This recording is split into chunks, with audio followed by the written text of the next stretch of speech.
دوبارہ خوش آمدید۔ طالبان کے خلاف لڑنے والی نیٹو افواج کو چمن کے راستے سپلائی ہوتی ہے۔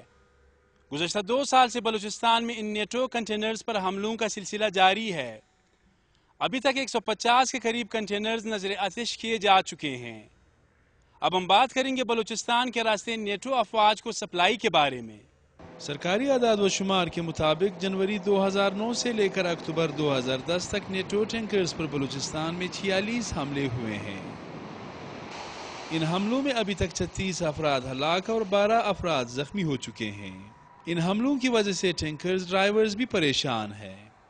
ہم جو کراچی سے نکلتا ہے کوئٹہ تک ہمارا یہ خطرہ ہوتا ہے، راستے پہ جو لوگ یہ شیشہ بھی مارتا ہے، گاڑی بھی جلاتا ہے، لوگ بھی مرواتا ہے۔ لوگ ہمارا حکومت سے یہ خواہش ہے کہ ہمارا اوپر کوئی غم کرے۔ جو ہم کر رہے ہیں ہم مجبوری کی وجہ سے کر رہے ہیں۔ ہم نے گاڑی لی ہے، اس ٹائم پہ سختی نہیں تھا، نہ اتنا سختی تھا، ہم نے بڑا قسطوں پہ گاڑی لیے ہوئے، ٹھیکیداروں سے پیسے لیے ہوئے۔ ابھی جو ہم کر رہے ہیں ہم مجبور سے کر رہے ہیں۔ یہ نیٹو ٹینکرز کراچی سے تقریباً 850 کلومیٹر کا سفر طے کرنے کے بعد پھر قندھار پہنچتے ہیں۔ دشوار گزار راستوں اور امن امان کی خراب صورتحال کی وجہ سے نیٹو آئل ٹینکرز رات کے وقت اپنا سفر جاری نہیں رکھتے۔ حکام کا کہنا ہے کہ نیٹو ٹینکرز کو سیکیورٹی فراہم کرنا ان کے بس کی بات نہیں ہے۔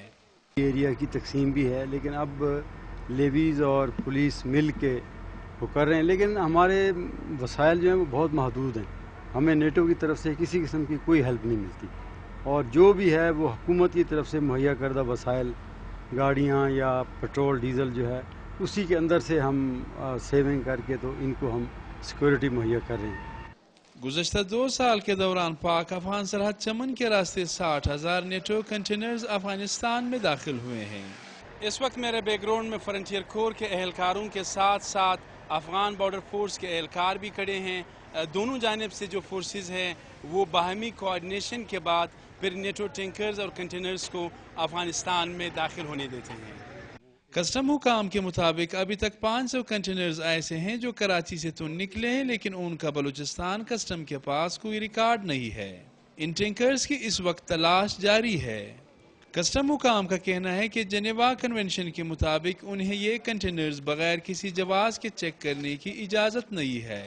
کا جو مال ہے وہ ایگریمنٹ، بائیلیٹرل ایگریمنٹ کے تحت ڈیل ہوتا ہے، اور اس میں انلیس کہ کسی ملک کو خاص طور پہ کوئی ڈاؤٹس ہوں اور کوئی کریڈیبل اور ریزنیبل انفارمیشن ہو تو اس صورت میں تو اس کو بریک کیا جا سکتا ہے، اس کی تلاشی لی جا سکتی ہے۔ ادروائز ٹرانزٹ کے مال کو فیسیلیٹیشن انٹرنیشنل کنونشن ہے کہ اس پہ ٹائم کم لگے اور فوری طور پہ جو ہے مال کراس بارڈر کر جائے۔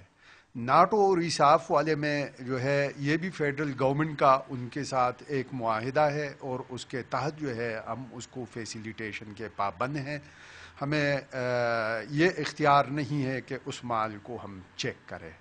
ڈاکومنٹس دیکھتے ہیں، سکیننگ اس کی یقیناً کراچی پہ ہوتی ہے، ہم صرف ڈاکومنٹس چیک کرتے ہیں کہ کراچی سے جو مال چلا ہے آیا وہ پوری طرح اس کنٹینر میں موجود ہے یا نہیں۔ نیٹو ٹینکرز پر حملوں اور پولیس کی جانب سے ہدایات کے بعد ہوٹل مالکان ان ٹینکرز کو پار کرنے کی اجازت نہیں دیتے۔ جو کراچی سے نکلتا ہے، کراچی سے لے کر بارڈر تک، ہمارا اگر ٹائر پنچر ہو جاتا ہے یا گاڑی کا کوئی اور خرابی آتا ہے تو ہمیں نہ ہوٹل والا، نہ کوئی پمپ والا، نہ یہاں پہ کوئی نزدیک گھر والا ہوئے گا وہ ہمیں نہیں روکنے دیتے اور گاڑی کو نکالنا دیتے۔ ہمارا بلکہ 20 بھی کراتے ہیں، لیکن زبردست ہمارا گاڑی نکال دیتے ہیں، ہمیں بہت تکلیف ہے۔ جبکہ ڈرائیورز کی کوشش ہوتی ہے کہ غروب آفتاب سے پہلے کہیں یہ ٹینکرز پارک کریں۔ کوئٹہ کے نواحی علاقے میں پرائیویٹ کمپنی مالکان نے اپنے ٹرمینل بنائے ہیں۔ ان ٹرمینل مالکان نے ذاتی طور پر 1-2 گن مین بھی رکھے ہیں، لیکن ہمیشہ یہ دیکھا گیا ہے کہ حملہ آوروں کی تعداد زیادہ ہوتی ہے اور یہ سیکیورٹی انتظامات غیر مؤثر ہو جاتے ہیں۔ اس میں ایسا ہے کہ یہ اب ظاہری بات ہے کہ پہلے یہی تھا کہ بھائی چوری چکاری کا ہی ڈر تھا نا۔ اب اگر دہشت گردی کے حوالے سے دیکھیں تو جو سیکیورٹی پہ لوگ متعین ہیں یہاں پر، ان سے بات چیت کر کے اس کو بیف اپ کیا جائے گا، اس کو مزید بڑھایا جائے گا ان کو، کہ آپ اب یہ اندازہ لگا لیں کہ اگر 2 گاڑیوں میں آ رہے ہیں اور ہر گاڑی میں اگر 4 سے 5 آدمی تو 10-12 آدمی ہیں، تو 10-12 کو کاؤنٹر کرنے کے لیے آپ کے بھی کم سے کم 7-8 آدمی کم سے کم ڈیوٹی پر ہونے چاہیے یہاں پر۔ بہت بڑا دھماکہ ہو گیا۔ نیٹو ٹینکرز پر اکثر حملے بلوچستان کے مختلف اضلاع کلات، خزدار، مستونگ، قلعہ عبداللہ اور کوئٹہ شہر میں ہوئے ہیں۔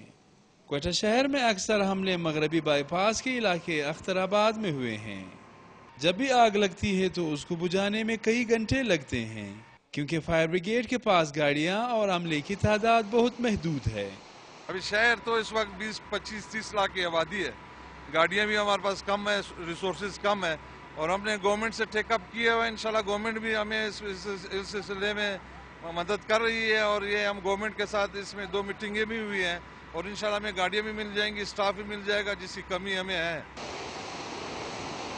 نیٹو ٹینکرز پر حملوں کے بعد کوئٹہ شہر کے مضافات میں قائم نیٹو ٹرمینلز کے سامنے سیکیورٹی کے انتظامات سخت کرتے ہوئے پولیس اہلکاروں کو ان ٹرمینلز کے سامنے تعینات کر دیا گیا ہے۔ پاک افغان سرحد چمن پر کسٹم کلیئرنس کے بعد نیٹو ٹینکرز کو افغانستان میں داخل ہونے کی اجازت دی جاتی ہے۔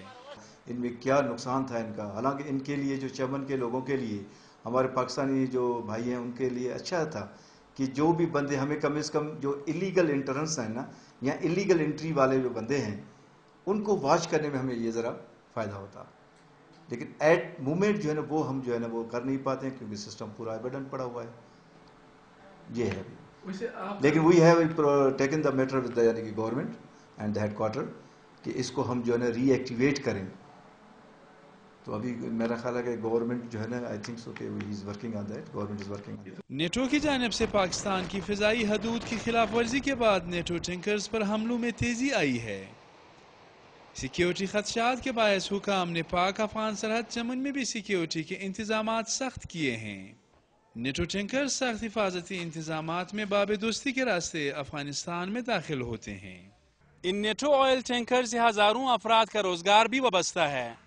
ڈرائیورز کی اکثریت کا تعلق پاکستان کے قبائلی علاقوں سے ہے۔ خطرات سے باخبر ہونے کے باوجود یہ ڈرائیورز یہ خطرناک کام کرنے پر مجبور ہے۔ اگر چمن سے افغانستان کے شورش زدہ صوبوں میں موجود نیٹو افواج کو سپلائی معطل ہوتی ہے تو انہیں طالبان کی جانب سے سخت مزاحمت کا سامنا کرنا پڑے گا۔